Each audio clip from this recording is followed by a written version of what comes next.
Alam nyo ba mga kumari ko na pinagsama nga ang Kojic, Kalamansi at ang gatas na Bear Brand mga kumari ko ay napakaganda at napakabilis ng pampaputi ng ating balat?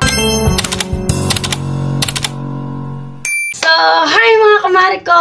Nandito na naman nga ang kumari mo, kumari nyo, at kumari ng lahat. So, for today's video mga kumari ko is nandito na naman nga ang kumari nyo para mag-share na naman ng panibagong tips sa inyo. Kaya panoorin nyo lang tong video na to hanggang dulo mga kumari ko para nga ma-share ko nga sa inyo. At eto na nga mga kumari ko, meron nga pala tayo ditong 1 teaspoon ng gatas, 2 peraso ng kalamansi at kalahati nga ng Kojic soap at syempre ng empty bottles. Ito nga palang kalahating Kojic soap mga kumari ko is depende lang kung gaano karami nga ang gagawin yung mga kumari ko. Maliit lang kasi yung paglalagyan ko kaya kalahati nga lang ang gagamitin ko. Bale, hihiwa-hiwain mo nga lang ito mga kumari ko ng maliliit para nga magkasya nga siya dun sa ating paglalagyan nga na empty bottle. Pag nahiwa-hiwa mo na nga siya mga kumari ko, syempre ilalagay mo na nga pala siya dito sa loob nga ng empty bottles. Ang paghiwa pala nito mga kumari ko is depende nga po sa laki ng paglalagyan nyo, paano siya magkakasya. Alam nyo ba mga kumari ko na sobrang ganda nito at sobrang makakatulong nga ito sa ating balat. Katulad ko mga kumari ko, dark talaga ang balat ko at dahil nga ginagawa ko to ay medyo nagla-light-light na nga rin. Palagi nyo lang tatandaan mga kumari ko, dapat palagi tayong consistent nga sa pag-a-apply nga nito para nga tumalab sa atin. Anyway, dahil kalahati nga lang pala ang ating gagamitin Kojic mga kumari ko is 2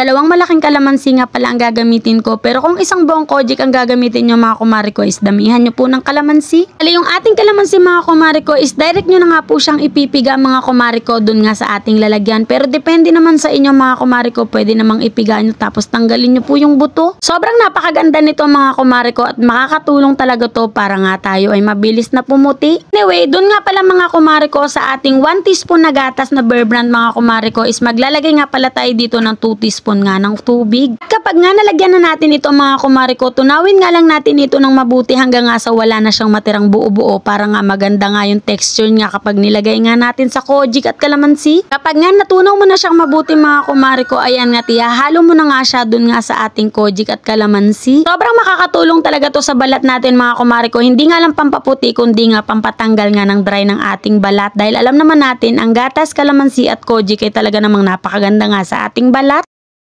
So, eto na nga mga kumari ko at tapos na nga natin gawin pagsamasamahin ng gatas, kalamansi at ang Kojic soap mga kumari ko. So, ganito yung texture niya mga kumari ko kapag natunaw na siya. O, diba mga kumari ko? Yan, ganyan siya. Napakaganda niya. Para siyang lotion na orange. So, ang gagawin nyo dito mga kumari ko is bago kayo maligo, yan. Ipapahid. Ito na yung pinakamagiging sabon nyo mga kumari ko sa inyong balat. Ibababad nyo to ng at least 30 minutes sa inyong balat mga kumari ko bago kayo maligo. So, gawin nyo lang to araw-araw mga kumari ko. Ito na yung pinakamagiging liquid soap nyo mga kumari ko is makakatulong talaga to.